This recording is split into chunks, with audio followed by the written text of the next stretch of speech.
So you don't have to read the Gospels for long to realize that there's some similarities among them, especially among Matthew, Mark, and Luke, which tend to have a similar order and include a lot of the same stories. Scholars have a fancy name for this. They call it the Synoptic Gospels. They call Matthew, Mark, and Luke synoptics, just from the Greek words meaning basically to see together, to see through the same lens. Because these three books tend to look at the life and death and resurrection of Jesus in a similar way, they appear to be sharing material. So why is that important, or why should we care? Well, it tells us something about how these Gospels were constructed, that there was some kind of literary relationship among them, that some authors probably used the material that other authors had written.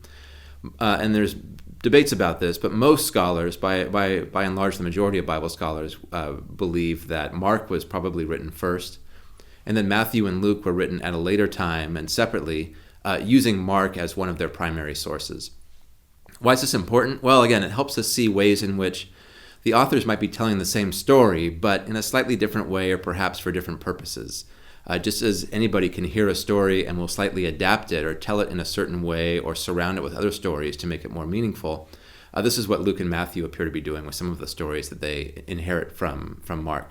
So that can help us understand why there are some differences and also why there are some similarities, and help us imagine what might have been behind these authors' decisions, these authors' impulses to write the way they did. What kind of questions were they interested in? What kinds of questions were they interested in answering for the people who are going to read their Gospels?